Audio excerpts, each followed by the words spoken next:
Hello, good evening dear students.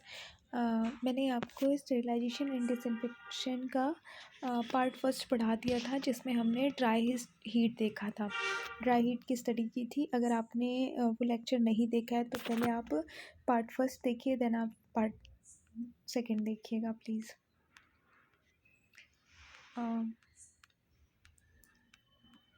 Wait a bit please.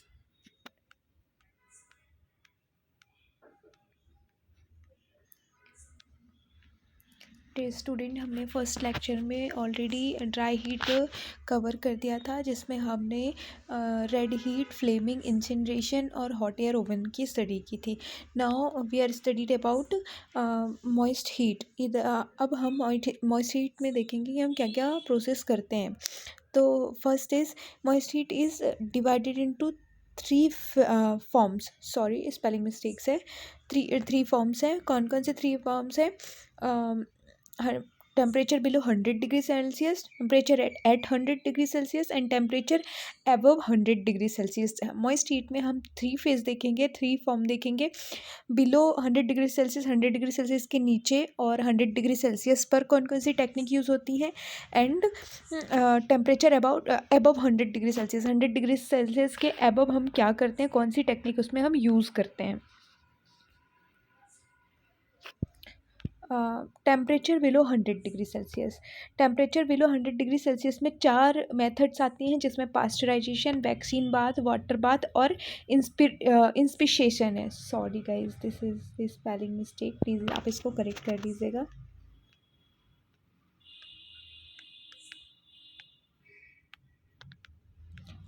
इसका inspissation है और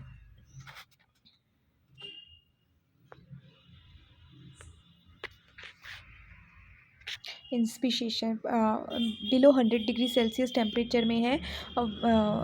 pasteurisation, vaccine bath, water bath और इंस्पिशेशन।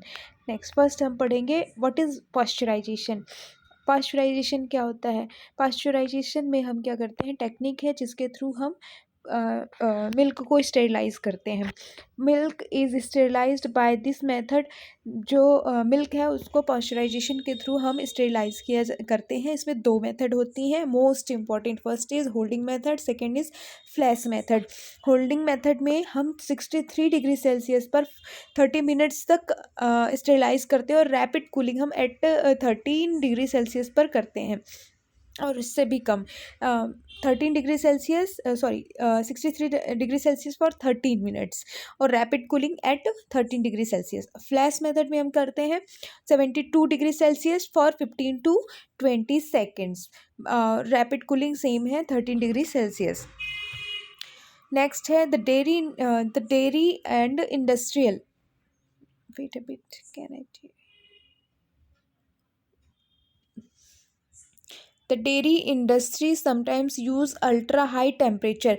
Dairy industry क्या होती है, कुछ कभी mostly ultra high temperature use करते हैं। इसमें क्या करते हैं कि 140 डिग्री सेल्सियस पे 140 से 150 डिग्री सेल्सियस पर 1 to 3 मिनट आप स्टेरिलाइज करते हैं, हीट करते हैं, देन आप वापस से 13 डिग्री सेल्सियस पर कूलिंग करते हैं। हमने पास्चराइजेशन में टू मेथड्स पढ़े हैं। First is holding method, second is flash method. Holding method का टेम्परेचर कितना था? 63 degree Celsius for 30 minutes. Rapid cooling था 13 डिग्री सेल्सियस पे। फ्लैश मेथड में आपने पढ़ा 72 degree Celsius for 15 to 20 seconds और कूलिंग एट 13 डिग्री सेल्सियस। जैसे ही आपका टेम्परेचर इंक्रीज़ होगा तो जो टाइम है वो कम हो जाएगा।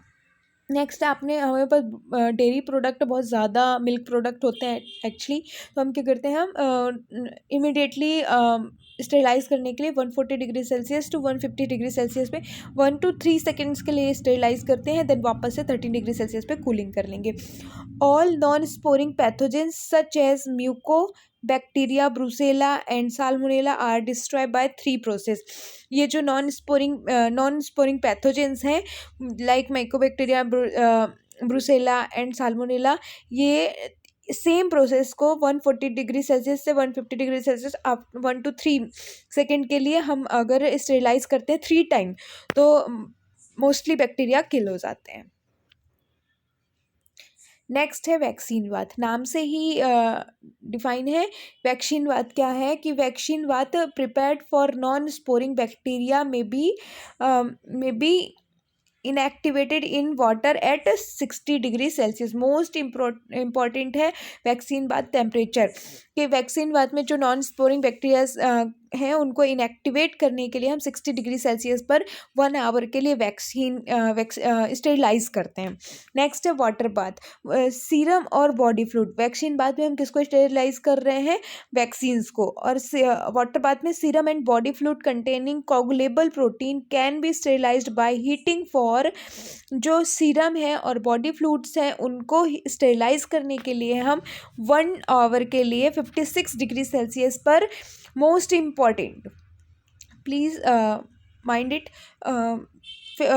For 1 hour at 56 degree Celsius on several successive days. कुछ दिनों के लिए हम रिपीट करते हैं same process 1 hours at 56 degree Celsius. हम क्या करेंगे? वैक्सीन वाटर बाथ में जो भी सीरम है और हमारे बॉडी फ्लूइड है उनको 56 डिग्री सेल्सियस पर 1 घंटे के लिए कुछ दिनों तक रखेंगे।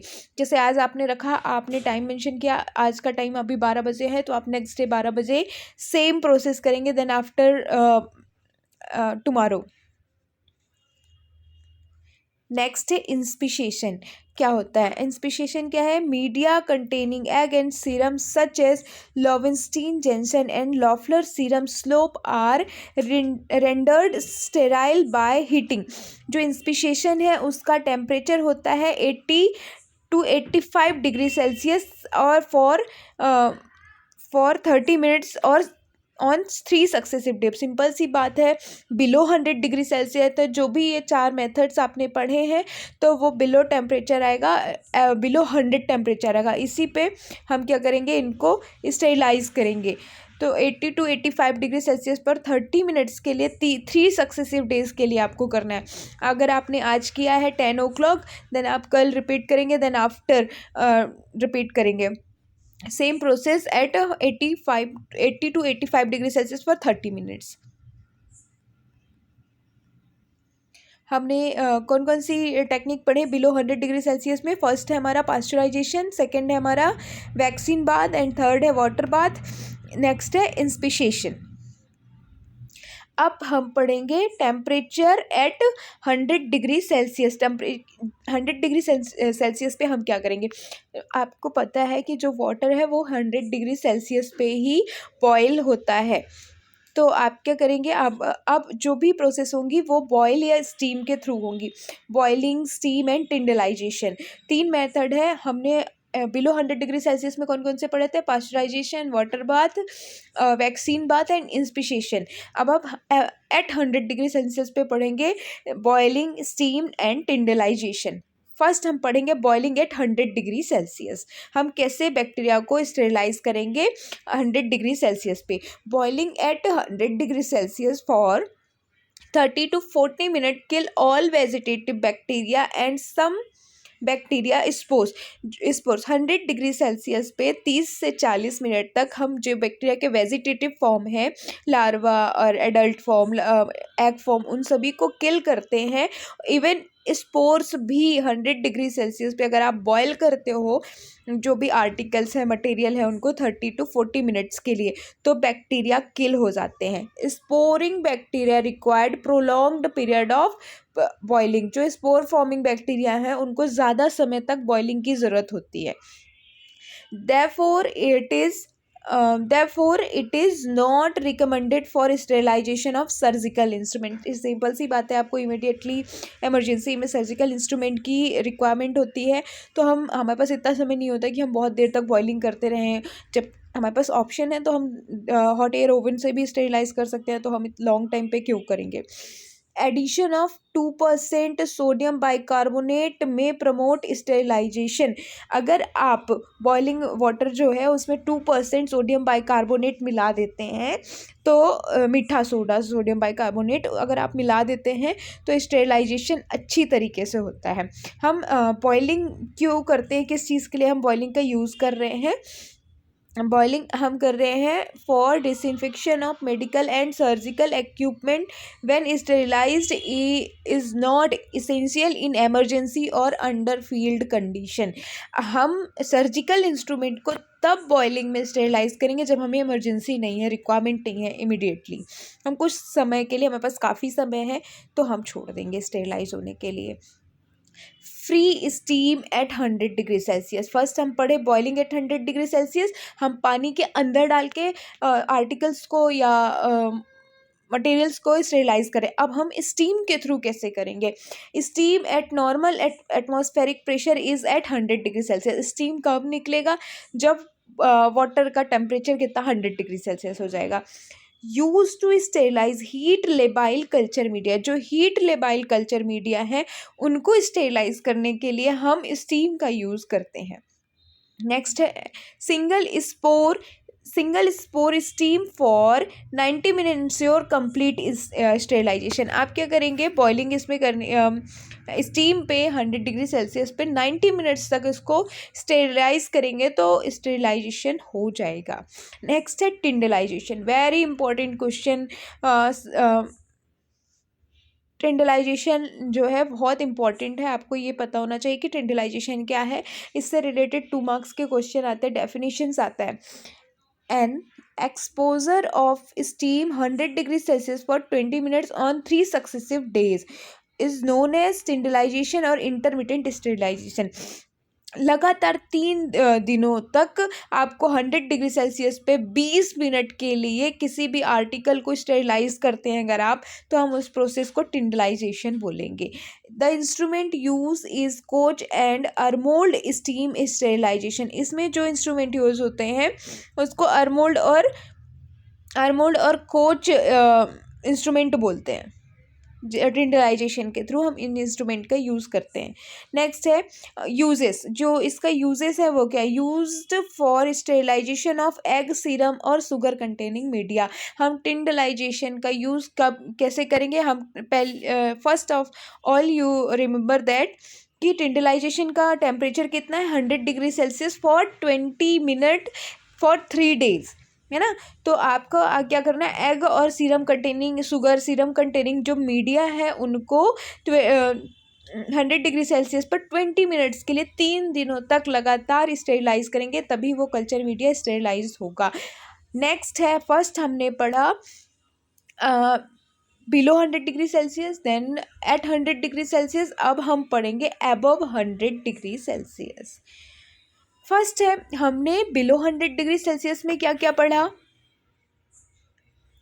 फर्स्ट हमने पढ़ा पास्चराइजेशन, सेकंड हमने पढ़ा water bath, then vaccine bath, then inspissation. आप एट 100 डिग्री सेल्सियस में क्या पढ़े?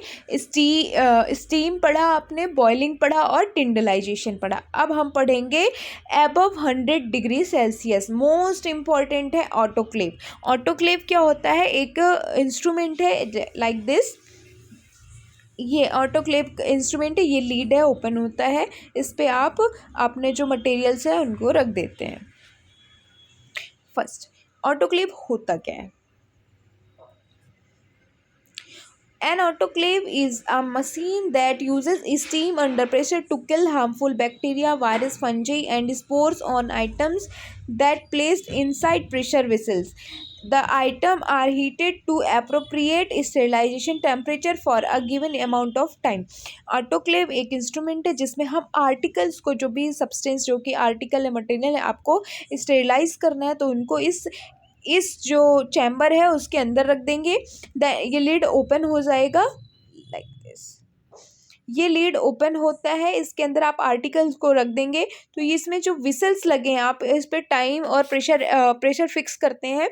कुछ देर बाद विसल आएंगे, 3 से 4 या डिपेंड करता है कि आप आर्टिकल कौन सा यूज़ कर रहे हैं। विसल आने पे आपको ऑटोक्लेव को बंद कर देना है। फर्स्ट है होल्डिंग पीरियड, आपको कितने टाइम के लिए कितने डिग्री सेल्सियस पे रखना है। फर्स्ट इज मोस्ट इम्पॉर्टेंट है, प्लीज़ मेंशन कर लीजिए। Holding period 120 degree Celsius for 15 minute. Autoclave का टेम्परेचर क्या है? 121 degree Celsius for 15 minute, 15 LBS और IBS प्रेशर पे। नेक्स्ट है कि हमें प्रिकॉशंस क्या क्या रखना है। जब आप ऑटोक्लेव में सैंपल को स्टेरिलाइज करते हो तो आपको कौन कौन से प्रिकॉशंस रखना है। First is that all all all the air must be removed from the autoclave. जो भी एयर है पहले उसको आपको क्या करना है, रिमूव करना है ऑटोक्लेव से। Second is that the admixture of air with steam result is low temperature being achieved। जो एडमिक्सचर है एयर एंड स्टीम का वो क्या करेगा, टेम्परेचर को फिक्स नहीं होने देगा, टेम्परेचर पे जाने नहीं देगा। तो फर्स्ट ऑफ ऑल आपको क्या करना है कि जो एयर है उसको रिमूव करना है। Air hinder penetration of steam. Air जो है स्टीम के आने के लिए, स्टीम को आने में उसमें क्या करता है, प्रॉब्लम क्रिएट करता है। तो हमें क्या करना है, आपको फर्स्ट ही एयर रिमूव करना है। Next wait a bit, materials should be arranged in such a manner which ensure circulation of steam inside the chamber। हमने पहले भी पढ़ा है हॉट एयर ओवन में कि जब भी आप आर्टिकल या मटेरियल को रखते हैं तो फर्स्टली उनको प्रॉपर मैनर्स में रखिए ताकि एयर सर्कुलेट हो सके, प्रॉपर एक एक आर्टिकल आपका स्टेरिलाइज हो सके। नेक्स्ट है lead should not open until pressure reaches the atmospheric pressure. जैसे ही उसमें विशल आने लगता है तो आपको उसमें सीटी होती है, जैसे कुकर में सीटी होता है ना, वैसे ही ऑटोक्लेव में भी सीटी होता है। तो आपको अगर आपको फील हो रहा है कि अब सीटी आने वाली है तो आपको ऐसा नहीं कि आप ओपन कर दो, इससे आपको ये हार्मफुल हो सकते हैं आपके लिए। तो आपको प्रॉपर विशल आने के बाद ही कुछ देर के बाद आपको लीड ओपन करना है। यूजेस, हम ऑटोक्लेव का यूज़ किस किस चीज़ के लिए करते हैं। First, to sterilise culture media, rubber material, gown, dressing gloves, instrument and pharmaceutical products.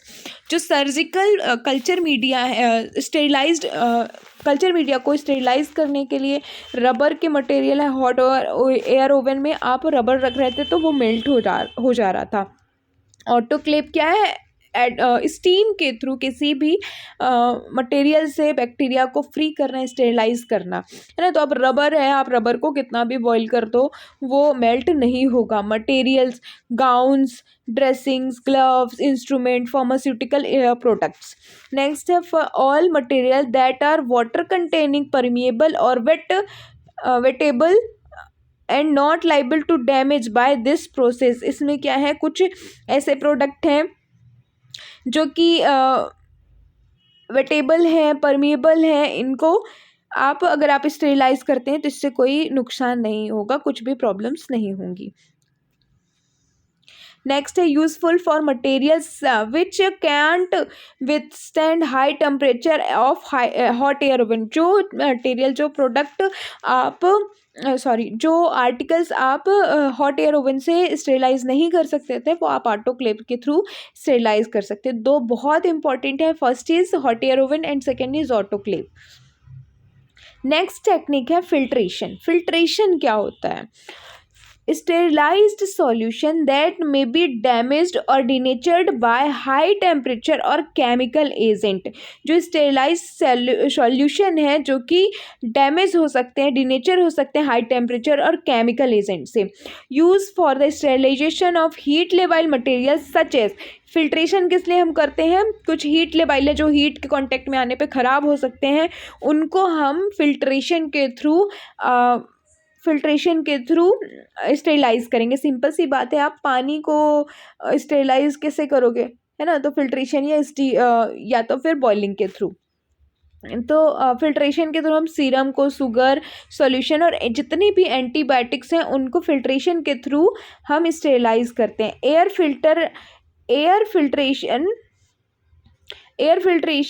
Air can also be sterilised bye filtration. Air filtration क्या होता है कि जो एयर होता है उसको भी स्टेरिलाइज करने के लिए हम फिल्ट्रेशन का यूज़ करते हैं। लार्ज वॉल्यूम ऑफ एयर में be rapidly freed with from infection passes through high efficiency particulate air। जो लार्ज वॉल्यूम है एयर की उनको हम कैसे स्टेरिलाइज कर wait a bit please. Large volume of air may be rapidly freed with from infection by passes through high efficiency particulate air। जो high efficiency particle हैं air के थ्रू वो फिल्ट्रेशन के थ्रू पास हो सकते हैं और इन्फेक्शन केस कर सकते हैं, तो sometime is not useful. they are used in laminar airflow system in microbiology laboratory। जो laminar होता है ना, laminar में भी हम एयर फिल्टर करते हैं फिल्ट्रेशन के थ्रू। नेक्स्ट HEPA क्या है? HEPA can be remove particles zero high efficiency particulate. Wait a bit, देखिए हमने लास्ट पढ़ा था हाई एफिशिएंसी पर्टिकुलेट एयर, याद रखिएगा full form high efficiency particulate air, है ना। तो जो हेपा होता है वो कितने माइक्रोमीटर और लार्जर को भी क्या कर सकता है? फिल्टर कर सकता है 0.3 माइक्रोमीटर और लार्जर। ठीक है, नेक्स्ट हम पढ़ेंगे, नेक्स्ट है रेडिएशन, मोस्ट इम्पॉर्टेंट है। इसमें दो टेक्निक है, ionising and non ionising and ionising. Non ionising क्या है? These include infrared and ultraviolet radiation. Non ionising radiations में है ultraviolet and infrared. Infrared is used for rapid mass sterilization of syringes and catheters।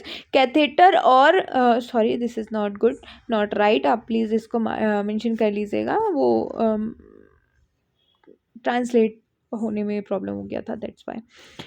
तो जो हमारा syringe है और catheter है उनको स्टेरिलाइज किसके थ्रू किया जाता है? इंफ्रारेड और अल्ट्रावायलेट रेडिएशन के थ्रू।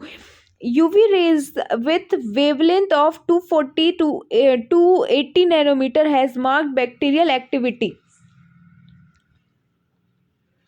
जो यूवी रेज होती हैं, यूवी रेडिएशन है वो 240 से 280 नैनोमीटर पर जो बैक्टीरियासाइडल है, बैक्टीरिया मेंशन कीजिएगा प्लीज, ये जो साइडल है विच मीन्स है बैक्टीरिया का किल होना।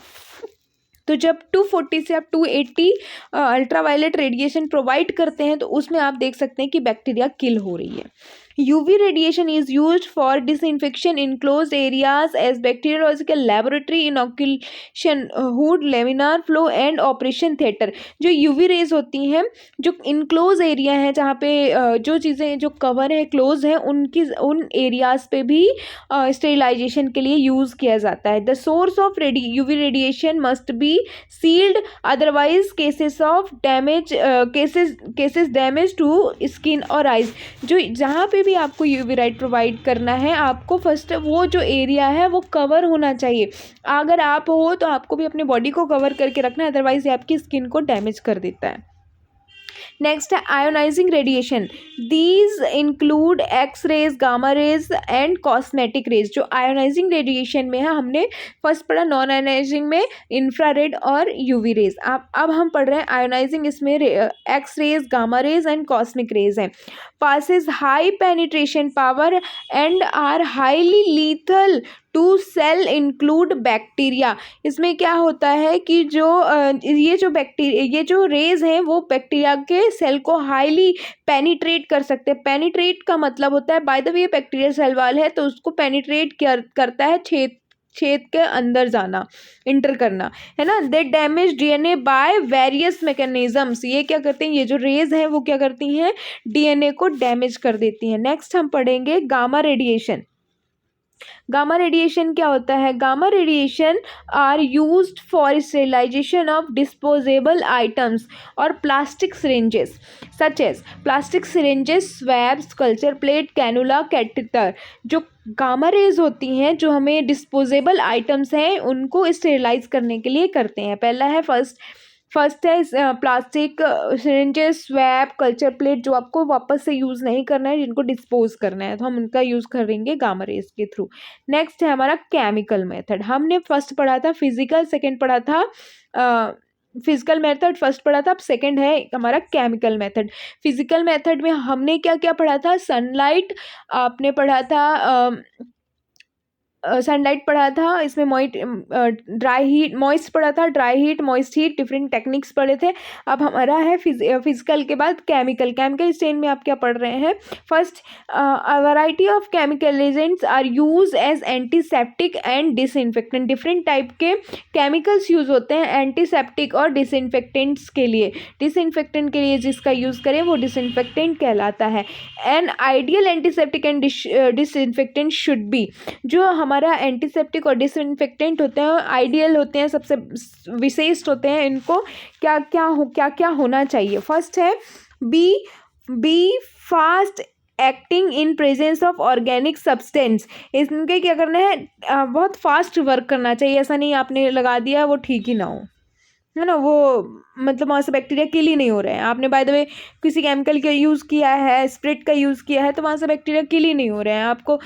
आपको सैंपल लेना है तो 2 मिनट्स के लिए आप वहाँ पे स्प्रिट को होल्ड करके रखते हैं, तो 2 मिनट के अंदर आपके बैक्टीरिया किल हो जाने चाहिए। ये गुड केमिकल डिसइंफेक्टेंट का फीचर्स होता है।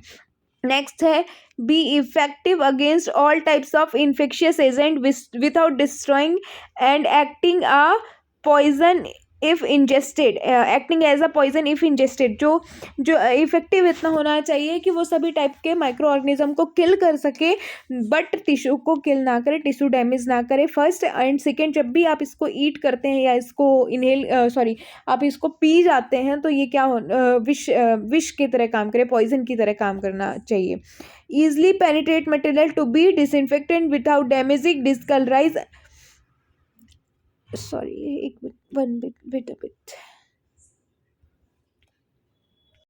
बैक्टीरियल सेल वॉल को ईजिली पेनिट्रेट करता है जिससे कि बैक्टीरिया किल हो जाते हैं। Be easy to prepare, stable when expose to light, heat and other environmental factor.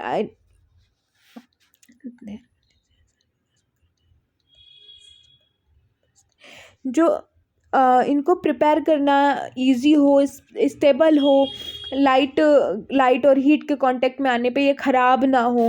Next है be inexpensive, easy to obtain and use.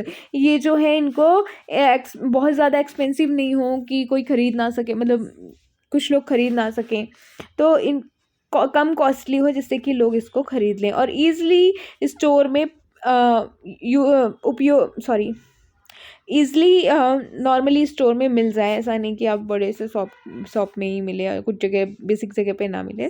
तो ये जो आपका केमिकल डिसइंफेक्टेंट है वो नॉर्मली छोटे मोटे लैब में भी छोटे मोटे शॉप में भी मिल जाए, ईजिली अवेलेबल हो। Not have unpleasant order and unpleasant order, इनमें जो स्मेल है इनकी बहुत ज़्यादा गंदी नहीं होनी चाहिए, दुर्गंध वाली नहीं होनी चाहिए जिससे कि आपको प्रॉब्लम हो। Next, factor that determines the potency of disinfectant. किन किन फैक्टर से जो पोटेंसी है वो डिसइंफेक्टेंट की ख़राब हो सकती है। जैसे concentration, time and extent, pH of medium, temperature and nature of organisms. जितना पीएच आपको प्रोवाइड है उतना पीएच होना चाहिए, टेम्परेचर उसका फिक्स होना चाहिए, एक्शन है टाइम जो जल्दी से वो इन्फेक्शन को, जो भी बैक्टीरिया है माइक्रो ऑर्गेनिजम्स है वहाँ पे किल कर सके। वो डिपेंड करता है कि माइक्रो ऑर्गेनिजम्स का नेचर क्या है। Disinfectant can be divided into 3 type. जो डिसइंफेक्टेंट है वो 3 टाइप से डिवाइड होते हैं। First is highly level, intermediate level and low level. Highly level में glutaraldehyde, hydrogen peroxide, peracetic acid and chlorine compound है।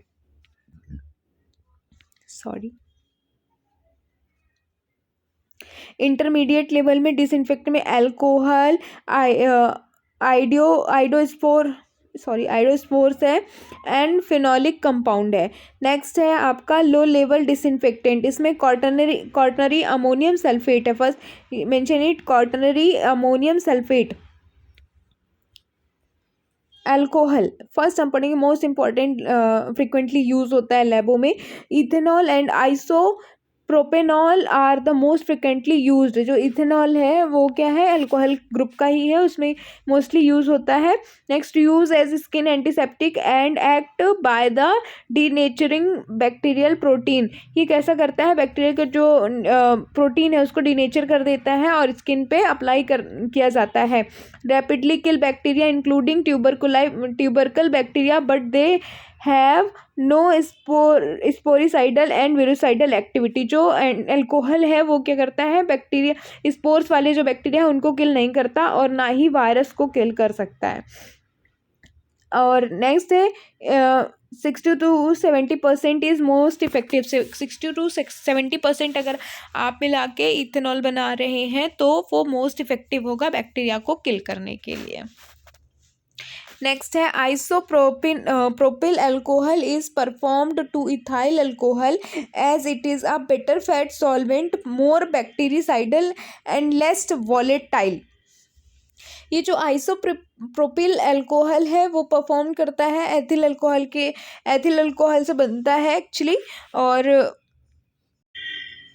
आइसोप्रोपिल अल्कोहल और एथिल अल्कोहल के लिए यूज़ किया जाता है क्योंकि ये फैट सॉल्युबल होता है एंड लेस वॉलेटाइल होता है। इसमें वॉश नहीं आती। Methyl alcohol is effective against fungal infection. Most important आप मेंशन करना कि जो मिथाइल अल्कोहल होता है उसको इफेक्टिव होता है ये फंगल इन्फेक्शन के लिए। नेक्स्ट है एल्डिहाइड। दो ग्रुप है एल्डिहाइड के most important, formaldehyde and glutaraldehyde. Consider important.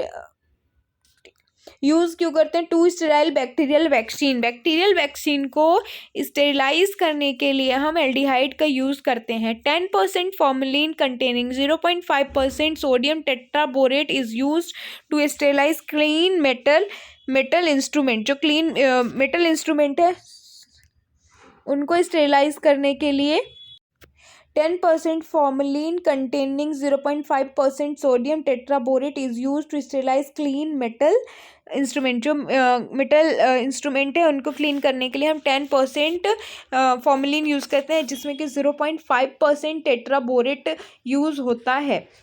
Next formaldehyde gas. Formaldehyde gas is used for sterilising instrument, sick room and laboratories. जो हमने 10% फॉर्मेलिन का यूज़ किसके लिए किया था कि जो क्लीन मेटल इंस्ट्रूमेंट है उनको स्टेरिलाइज करने के लिए हम 10% फॉर्मेल्डिहाइड यूज़ कर रहे थे जिसमें कि 0.5% सोडियम टेट्राबोरेट मिला हुआ था। और फॉर्मेल्डिहाइड गैस किस लिए यूज़ कर रहे हैं आप, जो सिक रूम है जहाँ पे लेबर रूम होता है, लेबोरेटरीज होते हैं, उनको डिसइंफेक्टेंट स्टेरिलाइज करने के लिए यूज़ कर रहे हैं। नेक्स्ट है glutaraldehyde.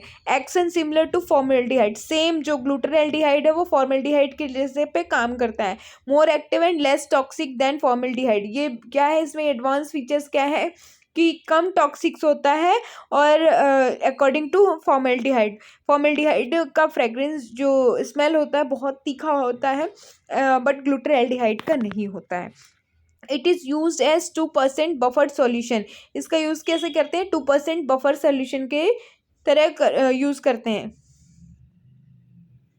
Next it is available commercially as Cidex. जो ये जो कॉमर्शियली है ये मेडिकल वगैरह में साइडेक्स के रूप में मिलता है। यूज़ किस लिए करते हैं ग्लूटाराल्डिहाइड का, फॉर स्टेरिलाइजेशन ऑफ सिस्टोस्कोप्स, इंडोस्कोप्स एंड ब्रोंकोस्कोप्स। ये ब्रोंकोस्कोप, सिस्टोस्कोप और इंडोस्कोप के लिए स्टेरिलाइजेशन का इस ग्लूटाराल्डिहाइड का यूज़ किया जाता है।